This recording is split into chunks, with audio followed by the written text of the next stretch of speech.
thinking in the certain way.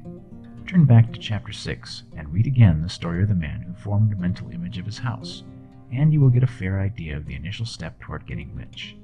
You must form a clear and definite mental picture of what you want. You cannot transmit an idea unless you have it yourself. You must have it before you can give it, and many people fail to impress thinking substance because they themselves have only a vague and misty concept of the things they want to do, to have, or to become. It is not enough that you should have a general desire for wealth, quote, to do good with, end quote. Everybody has that desire. It is not enough that you should have a wish to travel, see things, live more. Everybody has those desires. If you're going to send a wireless message to a friend, you would not send the letters of the alphabet in their order and let him construct the message for himself. Nor would you take words at random from the dictionary. You would send a coherent sentence, one which meant something. When you try to impress your wants upon substance, remember that it must be done by a coherent statement. You must know what you want and be definite. You can never get rich or start the creative power into action by sending out unformed longings and vague desires. Go over your desires just as the man I have described went over his house.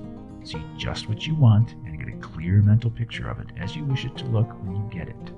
That clear mental picture you must have continually in mind, as the sailor has in mind the port towards which he is sailing the ship. You must keep your face toward it at all time. You must no more lose sight of it than the steersman loses sight of the compass.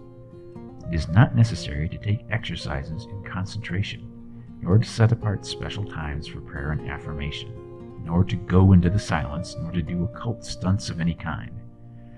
Their things are well enough, but all you need is to know what you want, and to want it badly enough so that it will stay in your thoughts. Spend as much of your leisure time as you can in contemplating your picture, but no one needs to take exercises to concentrate his mind on a thing which he really wants. It is the things you do not really care about which require effort to fix your attention upon them. And unless you really want to get rich, so that the desire is strong enough to hold your thoughts directed to the purpose as the magnetic pole holds the needle of the compass, it will hardly be worthwhile for you to try to carry out the instructions given in this book. The methods herein set forth are for people whose desire for riches is strong enough to overcome mental laziness and the love of ease and make them work. The more clear and definite you make your picture then, and the more you dwell upon it, bringing out all its delightful details, the stronger your desire will be. And the stronger your desire, the easier it will be to hold your mind fixed upon the picture of what you want. Something more is necessary, however, than merely to see the picture clearly. If that is all you do, you are only a dreamer, and will have little or no power for accomplishment. Behind your clear vision must be the purpose to realize it, to bring it out into tangible expression. And behind this purpose must be an invincible and unwavering faith that the thing is already yours, that it is at hand, and you have only to take possession of it. Live in the new house mentally, until it takes form around you physically. In the mental realm, enter at once into full enjoyment of the things you want. Whatsoever things ye ask for when ye pray, believe that ye receive them, and ye shall have them, said Jesus. See the things you want as if they were actually around you all the time. See yourself as owning and using them. Make use of them in imagination just as you will use them when they are your tangible possessions. Dwell upon your mental picture until it is clear and distinct, and then take the mental attitude of ownership towards everything in that picture. Take possession of it in mind, in the full faith that it is actually yours. Hold to this mental ownership. Do not waver for an instant in the faith that it is real. And remember what was said in a preceding chapter about gratitude. Be as thankful for it all the time as you expect to be when it has taken form. The man who can sincerely thank God for the things which as yet he owns only in imagination has real faith. He will get rich. He will cause the creation of whatsoever he wants. You do not need to pray repeatedly for things you want. It is not necessary to tell God about it every day. Use not vain repetitions, as the heathen do, said Jesus to his pupils, for your Father knoweth that ye have needs of these things before ye ask him. Your part is to intelligently formulate your desire for the things which make for a larger life, and to get these desires arranged in a coherent whole, and then to impress this whole desire upon the formless substance which has the power and the will to bring you what you want. You do not make this impression by repeating strings of words.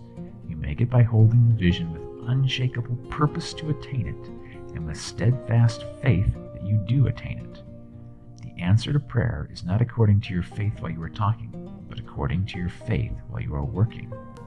You cannot impress the mind of God by having a special Sabbath day set apart to tell him what you want, and forgetting him during the rest of the week. You cannot impress him by having special hours to go into your closet and pray, if you then dismiss the matter from your mind until the hour of prayer comes again. Oral prayer is well enough, and has its effect, especially upon you, in clarifying your vision and strengthening your faith. But it is not your oral petitions which get you what you want. In order to get rich, you do not need a sweet hour of prayer. You need to pray without ceasing. And by prayer, I mean holding steadily to your vision, with the purpose to cause its creation into solid form, and the faith that you are doing so. Believe that you receive them. The whole matter turns on receiving. Once you have clearly formed your vision, when you have formed it, it is well to make an oral statement, addressing the Supreme in reverent prayer. And from that moment you must, in mind, receive what you ask for. Live in the new house. Wear the fine clothes.